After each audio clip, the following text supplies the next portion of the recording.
The USS Ronald Reagan, like a giant mechanical beehive deploying swarms of the world's most deadly combat aircraft.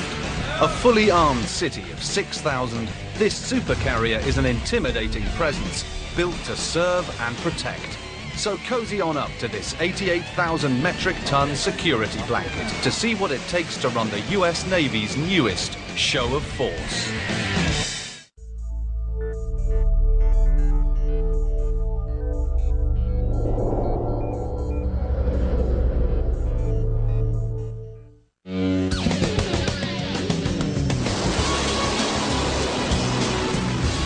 The USS Ronald Reagan.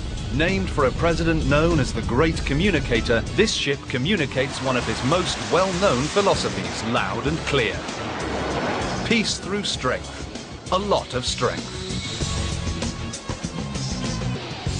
I love it. It's a new ship. We're the new kids on the block.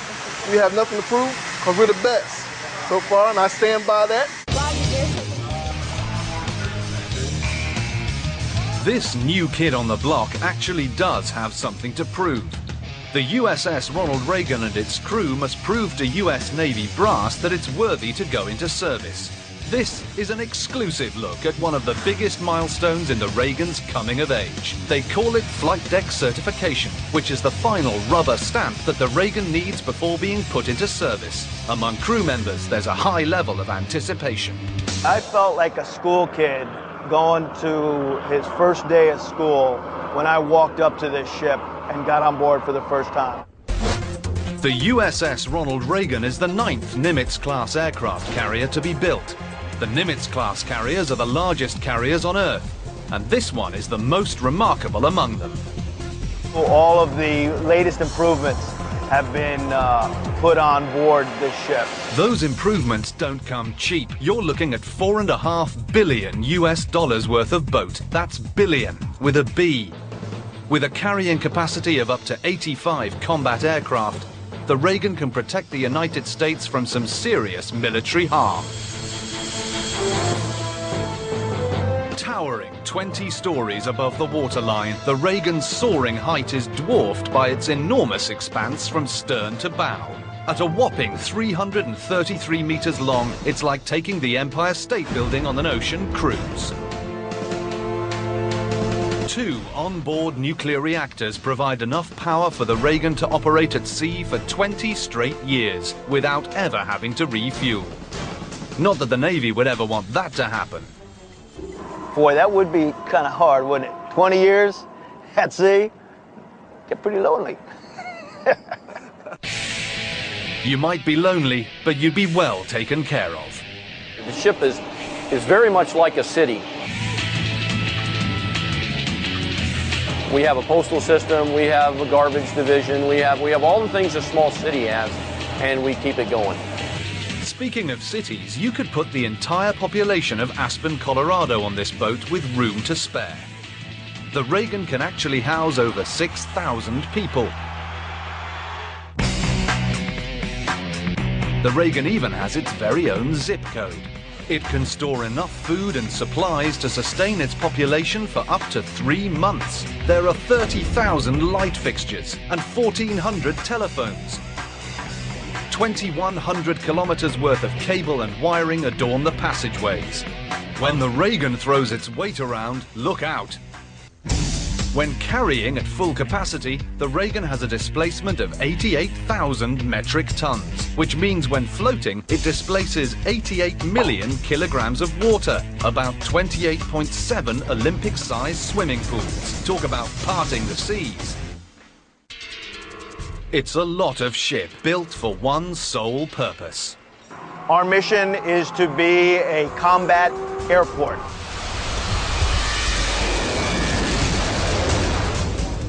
The advantage of having a floating naval airbase is simple. It's free to park wherever it wants in international waters, which gets it pretty close to just about any conflict on the planet. It's a ready-made combat base. Wherever it goes, its mission is the same: to launch and recover planes as fast and safely as possible. No questions asked, no permission required. Ultimately, everything that happens on this ship, from deep below decks to high atop the tower, is in support of this. Orchestrated mayhem on the flight deck. Aircraft carrier is about 4.5 acres, and it probably is the most hazardous 4.5 acres in the world. A place where exact precision tames violent potential. Things can change pretty quickly up there. A place where readiness requires total awareness. But you lose focus for a second on the flight deck and you're going to be hurt. When flight operations are in full swing, there can be as many as 450 personnel on the flight deck. And you'd better be in the right place at the right time. If you're not where you're supposed to be, someone's going to tell you in a real hurry, and there's been times people will go out there and grab you and drag you back to where you're supposed to be, and there will be hell to pay because you stop everything. If you wander into the landing area when you're not supposed to be there, and you'll screw up the whole landing cycle. The cycle, as it's called, can get frenetic. While catapults shoot planes off one end of the deck, cables simultaneously trap planes at the other end. Meanwhile, ground crews position more aircraft for takeoffs, while other crews clear the runways for more landings. It's a place ripe with opportunities for catastrophe. Anything that can happen with an aircraft mishap has happened on the carrier. So these sailors really have to keep their head on a swivel, as we say, to keep a lookout. Because an aircraft who turns his exhaust on you, it could blow you over the side. I've seen someone thrown about 40 feet by a Tomcat turning around behind him and they didn't see it turn. The potential for danger gets even worse at night. There's aircraft taxiing around the flight deck at night.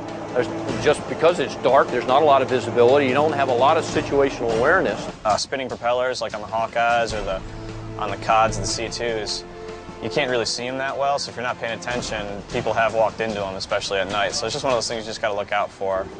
To me, the number one thing that scares me is a guy hitting the ramp at night because it would create a humongous fireball that would then just spread right down the LA, possibly hitting other aircraft and then the folks on board.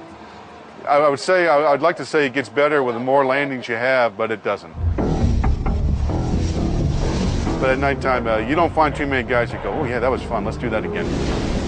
When bad weather meets rough seas, it takes the danger level substantially higher. The deck's moving up at you at 15 feet and you're coming down. It can get pretty scary.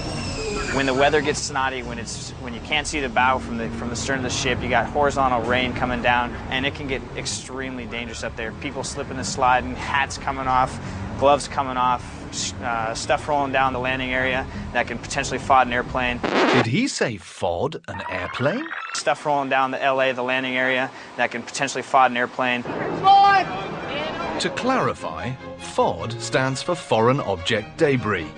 A jet blast can turn FOD into a dangerous projectile that could injure people on deck.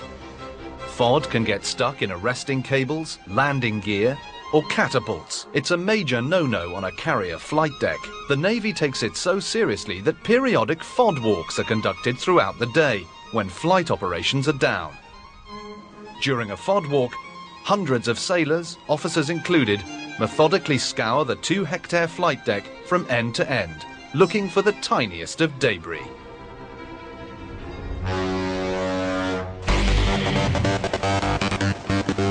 When operating in the dangerous mayhem of a flight deck, even the smallest details are a big deal.